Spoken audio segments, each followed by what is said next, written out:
L'Assemblée nationale s'est donc réunie à Bordeaux, le 13 février 1871. Et pendant que ceux qui s'intitulent eux-mêmes les honnêtes gens procèdent à Bordeaux au dépeçage de la France, qu'est-ce qui se passait à Paris? Vous vous rappelez, à la fin de mon premier exposé, je crois que je vous ai cité une phrase de Madame Edgar Quinet, qui est une femme tranquille, et Monsieur Edgar Quinet n'est pas un révolutionnaire, et laquelle disait, si jamais Paris s'aperçoit qu'on l'a joué, le renversement, le revirement sera terrible. Et bien Paris commence à s'apercevoir en effet qu'on l'a joué. Il faut regarder les documents du temps, les correspondances, enfin les mémoires. Prenez par exemple Goncourt. Edmond de Goncourt, Dieu sait que c'est un bourgeois et un conservateur. Néanmoins, on voit que Goncourt a été écœuré de ce que l'on a appelé la convention d'armistice qui avait été signée par Jules Favre le 28 janvier 1871. On appelait ça une convention d'armistice et c'était une capitulation. C'est pourquoi Goncourt dit, c'est du jésuitisme, ces gouvernants sont de sinistres fourbes. Et en effet, Trochu, le général Trochu, chargé de la défense de Paris, plus tard, en 1896, l'année de sa mort, lorsque ses mémoires paraîtront, dira en riant, la convention d'armistice, c'était notre euphémisme gouvernemental. Alors, mensonge de l'armistice, capitulation. Mensonge de la famine. Je vous ai expliqué comment les Jules avaient fait, imitant Bazaine. Bazaine avait dû attendre la crédibilité de la famine pour expliquer aux Messins que nous allions nous rendre. Et bien, de même, pour expliquer aux Parisiens qu'on va capituler devant les Prussiens, on a dit il n'y a plus de stock. Or, c'était pas vrai. Et les gens vont s'en apercevoir tout de suite, étant donné qu'on avait décidé qu'il n'y aurait pas de rationnement, ce qui était une chose monstrueuse. Le rationnement va s'opérer de lui-même. La revue des Deux Mondes avait dit, mais c'est un rationnement qui se fera simplement par le renchérissement. Remarquez que c'était admirable. Ça veut dire ceux qui ont de l'argent ne s'apercevront de rien, ceux qui n'en ont pas, ben, ils se priveront, alors il y aura du rationnement. Si bien que les grossistes, enfin les épiciers en gros, ils avaient entassé les stocks de pommes de terre, de haricots, etc., mais ils ne les livraient qu'au compte-gouttes, c'est-à-dire aux gens qui payaient très cher. Mais quand on a vu l'armistice qui était annoncé, alors la chute des prix s'est produite, c'est pourquoi les carreaux des Halles ont été littéralement envahis de ce que je viens de vous dire, c'est-à-dire du riz, des pommes de terre et des haricots secs, parce qu'on les avait cachés et que maintenant il fallait les vendre n'importe comment. Alors ça avait été une indignation, on nous a dit on nous a menti. C'était le deuxième mensonge. Un premier mensonge de la convention d'armistice égale capitation. Deuxième mensonge, famine qui n'est pas une famine. Troisième mensonge, la défense. Vous vous rappelez Blanqui, quand il disait depuis le 11 octobre, j'ai peur que nous soyons en présence d'une abominable comédie. C'était exactement ça. Les gens avaient compris maintenant qu'il s'agissait d'une comédie. Et quand on leur avait fait croire qu'on avait fait une sortie à Champigny, et qu'ils savaient, dès maintenant ils le savaient, qu'on n'avait même pas donné aux soldats un équipement pour passer la nuit dehors, pas de ravitaillement, parce que déjà les généraux avaient décidé qu'il n'y aurait pas de percée. Et quand en outre on s'apercevait, car on le savait maintenant, qu'il y avait moyen de percer, tous les observateurs neutres étaient d'accord. Pensez donc qu'il y avait Paris avec sa position centrale, il y avait une supériorité numérique de Paris écrasante, environ 500 000 combattants à Paris et 175 000 Allemands. Il y avait les lignes allemandes circulaires qui s'étendaient sur 85 km, vous m'entendez, 85 km avec 175 000 hommes au maximum, si bien que nulle part ces lignes n'avaient de profondeur, et que si on y lançait sur n'importe quel point une réelle offensive, on la faisait, la percée. Quand les Parisiens ont compris que les généraux ne voulaient pas faire la percée, vous imaginez leur réaction. Le général Leflot, qui est le ministre de la guerre du gouvernement de la défense nationale, dira dans sa déposition devant la commission d'enquête, les opérations militaires avaient laissé à la population une impression extrêmement pénible. Oui, c'est le moins qu'on puisse dire. D'autre part, il y avait le comportement des officiers. Ça, c'est encore dans Goncourt. C'est le journal de Goncourt où j'ai trouvé ça. Écœurant spectacle, dit-il, de voir ces officiers gandins qui garnissent les tables et les cafés sur les boulevards, le verbe haut, l'air insolent, et quand ils ont assez consommé, ils paradent sur l'asphalte avec leurs cannes achetées le matin même. C'est hideux, disait-il. Or, c'était les officiers de la défaite et qui étaient ravis de la défaite. Il y avait une autre espérance trompée. Lorsque les Parisiens avaient crié « La République, vive la République », ça vient en 92, ils avaient pensé deux choses. La République de 92, je vous le disais, c'était l'envahisseur repoussé, c'était Valmy. Mais la République 92, c'était aussi la libération des esclaves, c'était un peu plus de liberté. Quelque chose qui changerait dans la condition ouvrière. Eh bien, rien n'avait changé. Et au contraire, elle s'était accrue, dans le mauvais sens. Pensez que durant le siège, tout de même, il y avait les usines d'armement qui tournaient, parce que c'est quand les gens qui n'étaient pas mobilisés pouvaient vivre, parce qu'ils travaillaient dans l'usine d'armement, mais stop tout de suite, dès que l'armistice est intervenu, il n'y a plus d'usine d'armement. Par conséquent, comment survivent-ils, ces Parisiens, alors qu'il y a une quantité d'ateliers qui sont fermés, qu'il y a un lockout patronal général, qu'il y a beaucoup de patrons qui ont dit on va fermer les ateliers parce que avec cette plèbe déchaînée, qu'il y a des fusils, on ne sait pas ce que ça peut donner, nous on peut supporter un manque à gagner, alors laissons la manufacture fermée. Alors, comment vivent-ils? Ils vivent avec la solde des gardes nationaux. Je vous ai dit qu'ils étaient environ 250 000, les gardes nationaux. Là-dessus, il y en avait plus de 200 000 qui étaient de pauvres gens. On leur allouait 30 sous par jour, plus 75 centimes pour la femme, plus 25 centimes par enfant. 30 sous par jour, ça faisait à peu près 2,50 francs, quoi, s'ils avaient des gosses. Vous savez qu'à ce moment-là, le salaire moyen de l'ouvrier était 5 francs. Parce que c'est quand ces types n'auraient désiré qu'une seule chose, c'était reprendre du travail, parce que c'était un peu supérieur aux 30 sous qu'on leur allouait. Mais ces 30 sous, c'était vital pour eux. C'était la même chose qui s'était passé au moment des ateliers nationaux de 1848. Là aussi, un très vaste lockout patronal dans Paris. Des quantités d'ateliers fermés. Les ateliers nationaux vivaient avec 30 sous aussi. Alors quand on avait voulu obtenir une insurrection, qu'est-ce qu'on avait fait? C'était M. de Falloux qui avait fait ça avec son ami Montalembert. On avait décidé que du jour au lendemain, fermeture des ateliers nationaux. C'est-à-dire que ces types qui survivaient avec 30 sous n'avaient plus rien. Alors ils étaient descendus dans la rue, ils avaient fait les barricades et c'était tout ce qu'on attendait pour les mitrailler. De même maintenant, c'est pourquoi beaucoup de contemporains vont faire une comparaison entre ateliers nationaux et garde nationale. Ils vont dire, c'est la situation de 1848 qui recommence. Nous avons ces entretenus, c'est un mot admirable, les entretenus, les gardes nationaux qui vivent avec leurs 30 sous. Eh bien oui, c'est des gens qui avaient voulu vivre en travaillant, vous savez. C'est une vieille formule révolutionnaire, hein, vivre en travaillant ou mourir en combattant. C'est ce qu'ils avaient dit en 48. Et ils ne pouvaient même pas vivre en travaillant parce qu'on ne leur donnait pas de travail. Les socialistes. Ouais, c'est vrai, les socialistes avaient agi à Paris. Qu'est-ce qu'ils étaient? Oh, ils n'étaient pas nombreux. Et quand je dis les socialistes, je devrais plutôt vous dire l'extrême gauche, car ils sont divisés. Il y a ceux qui s'appellent les socialistes proprement dit, je vous en parlerai au moment de la composition de la commune, puis ceux qui sont simplement des républicains rouges, des républicains très avancés. Et bien, dès que le siège avait commencé, en septembre, les extrémistes, disons si vous voulez un seul mot, les extrémistes, avaient organisé dans chaque mairie un comité. Ils appelaient ça comité de vigilance et de défense. De vigilance politique et sociale et de défense nationale. Ces comités avaient fait ce qu'ils avaient pu pour essayer de soutenir cette résistance qui n'existait pas, mais peu à peu, ils avaient décru. Enfin, il y avait beaucoup de gens qui ne s'intéressaient plus à eux. Ils avaient fait, c'est vrai, ils avaient fait le 31 octobre, vous vous rappelez, quand le gouvernement a failli tomber, mais peu à peu, de mois en mois, les gens étant là, étant fourbus, étant fatigués, ne mangeant pas, les gens n'allaient plus aux réunions des comités. Alors, le 6 janvier 1871, les extrémistes avaient tenté un appel au peuple. Ils avaient fait une affiche qu'on appellera l'affiche rouge, qui est devenue célèbre. Il y avait 110 noms, que nous retrouvons presque tous au moment de la commune proprement dite. Et ça disait quoi l'affiche? Ça disait Parisien. Enfin, vous voyez bien, ouvrez les yeux. Vous apercevez bien que vous êtes trahis. Le gouvernement ne fait pas son métier. Il ne fait ni un métier républicain, ni un métier de défense nationale. Alors, place au peuple, place à la commune. C'est la première fois que ce mot de commune éclatait. Oh, il avait déjà été prononcé, ou du moins murmuré à plusieurs reprises. Lorsqu'il y avait des manifestations de gardes nationaux de gauche au début d'octobre 1871, lorsque le 31 octobre, il y avait eu cette émeute où le gouvernement a failli sombrer, le mot de commune avait été prononcé. Qu'est-ce que ça signifiait pour les gens? Qu'est-ce que ça voulait dire, commune? Ça voulait dire pas autre chose qu'une municipalité. À Paris, il n'y avait pas de municipalité. Les villes de province en avaient, mais tous les régimes, quels qu'ils fussent, avaient interdit une municipalité à Paris parce que c'était un danger. Pourquoi? Parce qu'une municipalité s'est élue, parce que la Chambre des députés s'est élue aussi, par conséquent, il y aurait deux organismes face à face et rivaux, tous les deux issus du suffrage universel. Alors, Paris étant toujours dangereux, on avait décidé que la ville de Paris n'aurait jamais de municipalité à elle. C'est ce que voulaient les gens.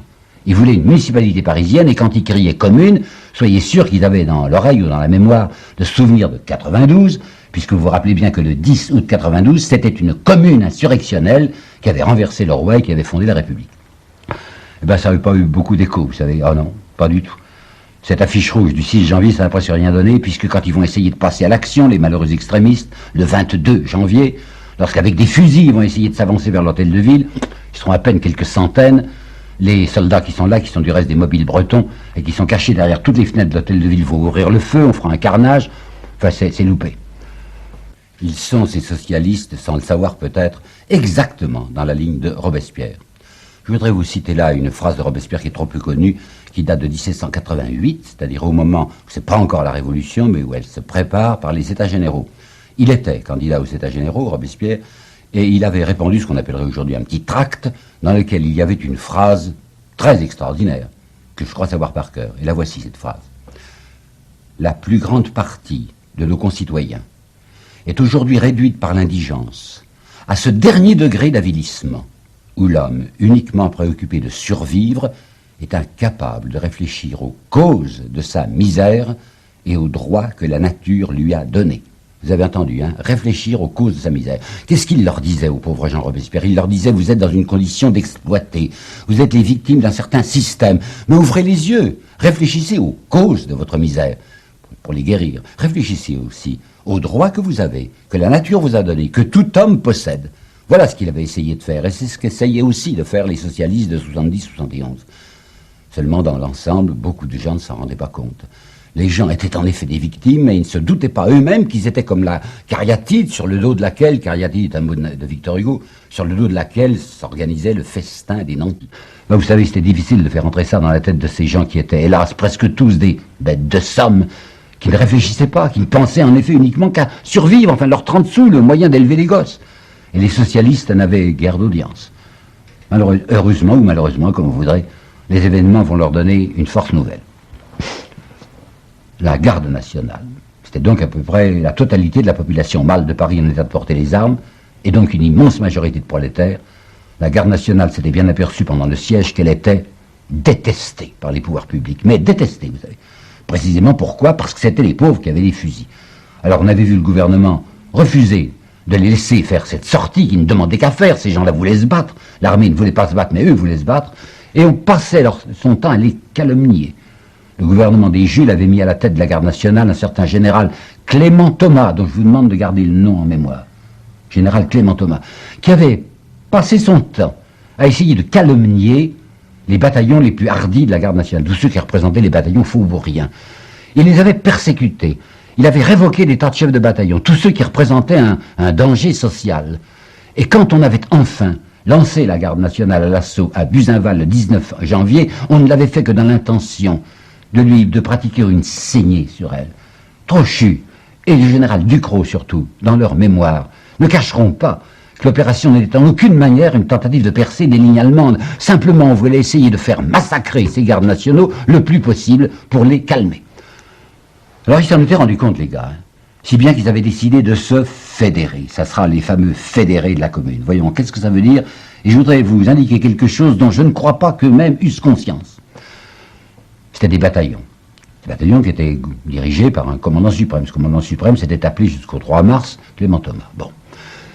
Bien, ces bataillons avaient décidé de former une unité, une fédération. Ils avaient décidé que dorénavant ils étaient indépendants, qu'ils choisiraient eux-mêmes leur chef, y compris leur commandement suprême. Fédération, ça vous rappelle 1690, n'est-ce pas?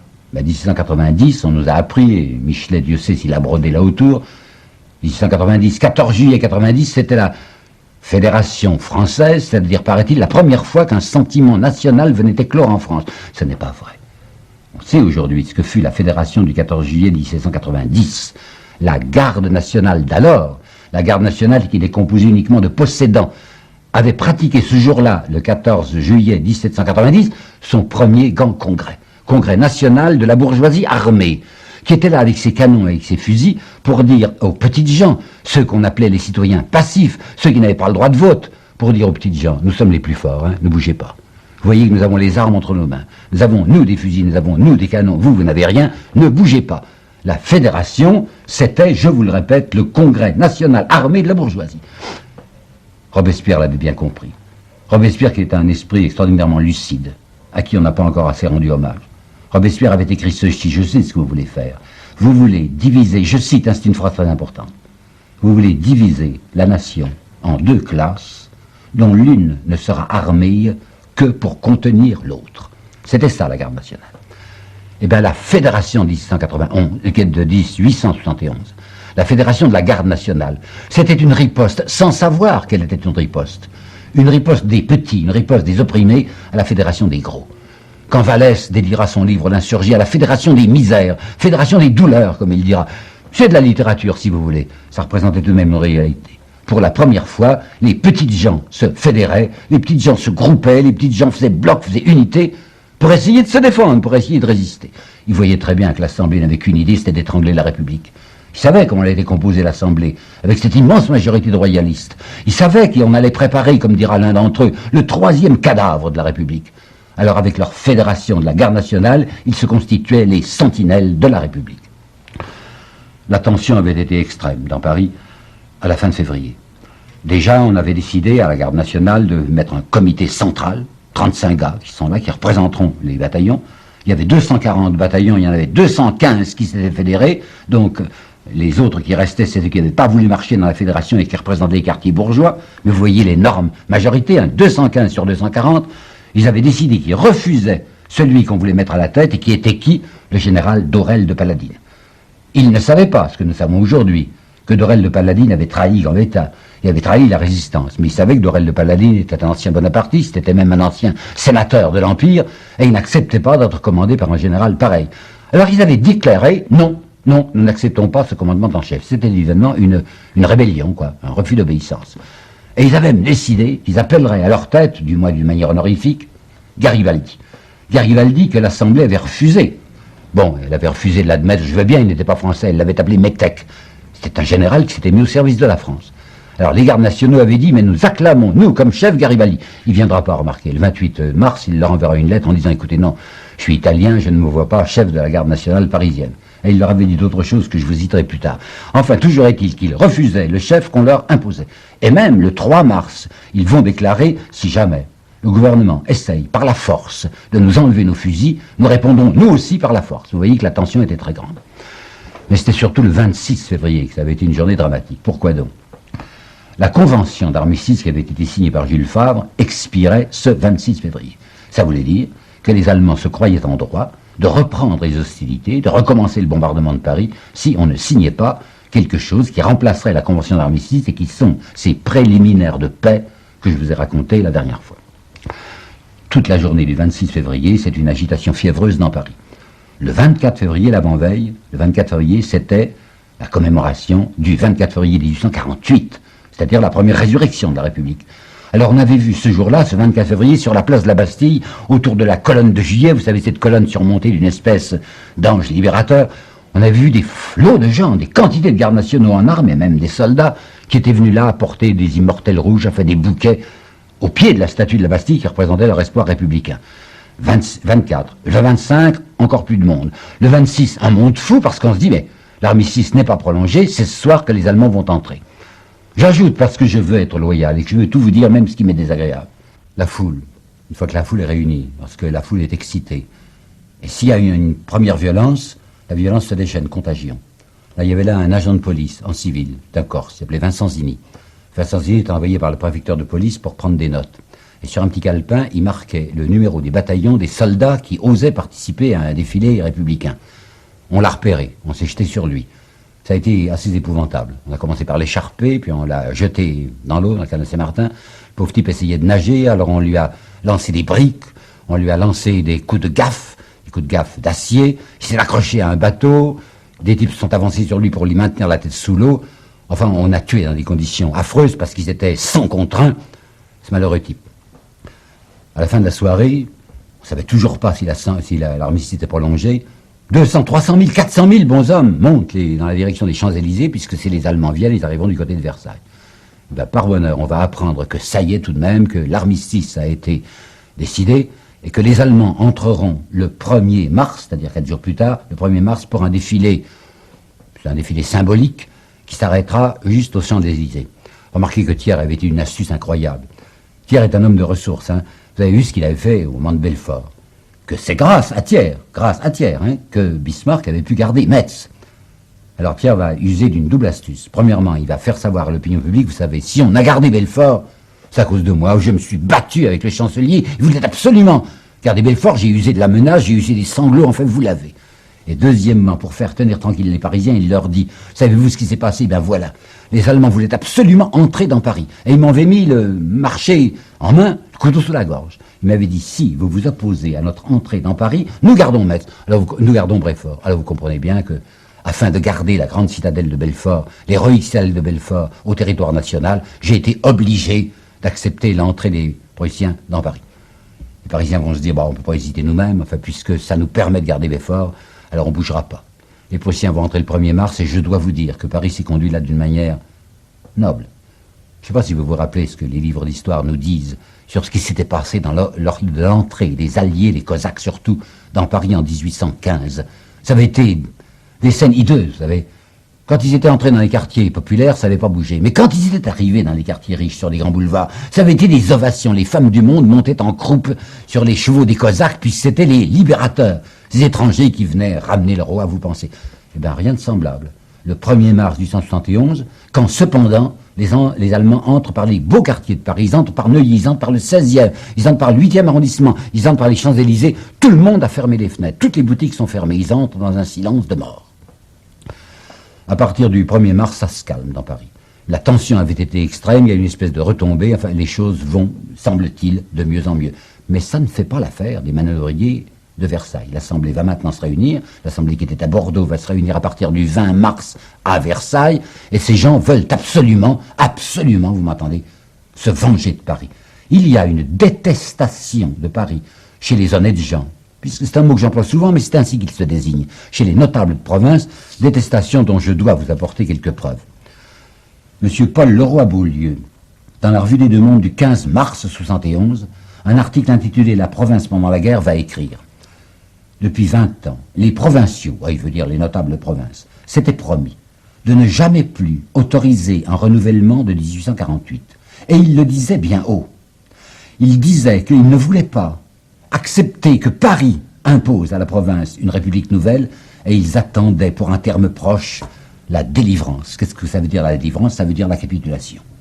Monsieur de Belcastel va dire « Nous ne voulons pas recevoir tous les 15 jours une révolution par télégraphe ».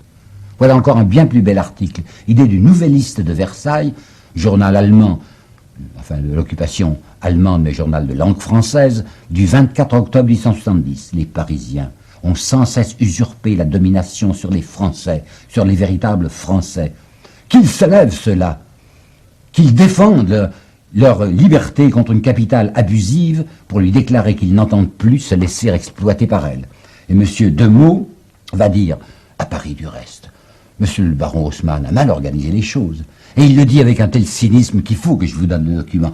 D'un côté, la ville de la jouissance, de l'autre, la ville du travail, en serrant la première et la menaçant. Et Louis Veuillot aura la formule finale, Paris, c'est le cancer de la France et c'est le scandale du monde. Alors même s'il y a des gens à l'Assemblée, il y en a quelques-uns, qui voudraient qu'on ne se vengeât pas de Paris, enfin qu'on s'arrangeât, qu'on trouvât un moyen. La majorité ne veut pas, la majorité veut du sang. Écoutez encore Veuillot, 8 mars, aucun accommodement n'est possible avec des gens qui méconnaissent volontairement et criminellement les conditions de la paix sociale. Conditions de la paix sociale, pour lui, c'est la résignation. Le lieutenant-colonel Elbert va écrire « Paris avait besoin d'une leçon ».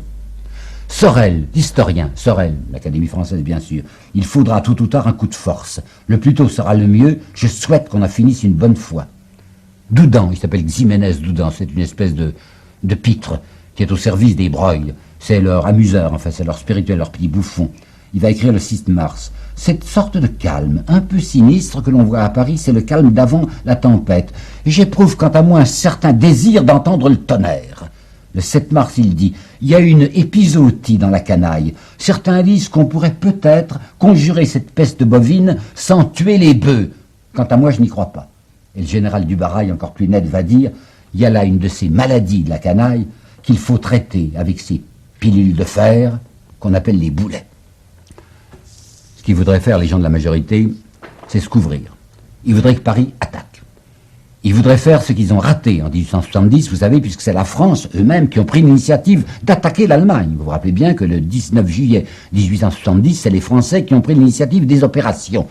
C'était extrêmement malin de la part de Bismarck de provoquer une déclaration de guerre. Eh bien, ils se sont aperçus, les notables, que c'était une maladresse. Alors maintenant, ils ne veulent pas déclarer ouvertement la guerre à Paris. Ils voudraient que Paris leur déclare la guerre, c'est-à-dire une insurrection qui permettrait de dire « c'est comme dans les journées de juin, on est bien obligé de mettre le canon ». Paris ne bouge pas, précisément. Paris ne va pas se lever. Alors nous allons assister, au mois de mars 1771, à une série de provocations. Première provocation, dans le gouvernement qui va être constitué, qui est-ce qu'on va voir reparaître? Les Jules eux-mêmes.